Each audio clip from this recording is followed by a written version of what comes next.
Our headlines for you today. Unions attack the recommended pay rise of 2.8% for more than 1 million public sector workers, putting them on a collision course with the government. A 10-year plan to tackle prison overcrowding, with 4 new jails planned, delivering thousands more cells. The women and girls left to endure years of pain due to a lack of awareness about female health. A new report describes it as medical misogyny. Good morning. People who've been paid too much carers allowance without realising it now owe the government more than £250 million. I'll explain how it's happened and what could be done about it. Good morning. Saudi Arabia is set to be announced as host of the 2034 Men's Football World Cup. That is despite the country facing years of scrutiny over its human rights and environmental record.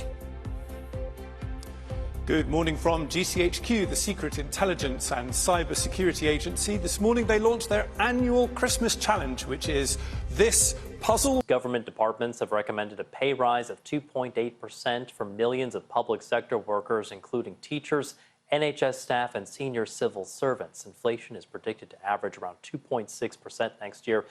The union Unison said the proposed pay increase was barely above the cost of living. The recommendations will now be considered by independent pay review bodies. The minority Labour government in Wales has published its spending plans for next year, with healthcare offered hundreds of millions of pounds more to tackle record high waiting times. All departments will see an increase in revenue of between 3.5% and 12%. The budget will need support from at least one opposition member in the Senate to pass. And the former England rugby player Tom Voice is believed to have died after apparently trying to cross a flood-swollen river in his car. Northumbria police said the 43-year-old is suspected to have gone into the River Alne near Alnwick, which was hit by heavy rain during Storm Dara. Officials have since recovered his vehicle as searches continue downriver. Look at the papers this Wednesday morning, and we'll start today with the Daily Mail, who are leading with a report from MPs. We've talked about it already here, which says that women and girls are left to endure gynecological pain for years in some cases because of what it's calling medical misogyny. The paper says the report found doctors often have a poor understanding of women's health and fail to recognise the symptoms of conditions like endometriosis, heavy periods and adenomyosis. And later on in the programme, we're going to hear from 2 women who have personal experience of this and are calling for change. Daily Telegraph reports that the Ministry of Justice is to get the power to force new jails through the planning process to ensure no government runs out of prison places again. According to the paper, campaigners are concerned the plans could threaten the Green Belt. We are going to examine the plans more closely with the Justice Secretary, Shabana Mahmood, at 7:30 this morning. The Times today says Israel has bombed hundreds of weapons silos, warplanes and tanks in Syria following the fall of President Bashar al-Assad at the weekend. The paper quoting the Israeli military saying it wanted to stop that equipment falling into the hands of what it calls terrorist elements.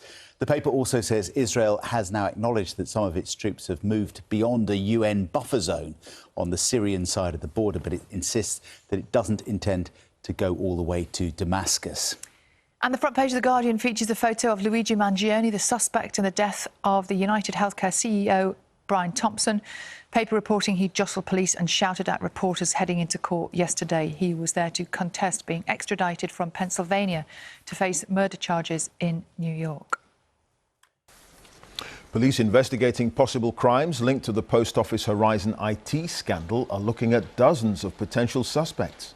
Hundreds of postmasters were wrongly prosecuted after the faulty Horizon software showed money missing from their branch accounts. Police are looking into the role of Post Office and Fujitsu employees, but say any charges won't be laid until after the final report of a separate public inquiry is published. Farmers have blocked roads around the Westminster Parliament, urging ministers to consult with them on changes to inheritance tax. Farms had been exempt, but the budget imposed a 20% inheritance tax on some assets, half the normal rate. Sir Keir Starmer insists the vast majority of farmers won't be affected. New figures suggest the annual cost of renting a home in the UK is more than £3,000 higher than it was 3 years ago. And the property website Zoopla is forecasting further increases next year.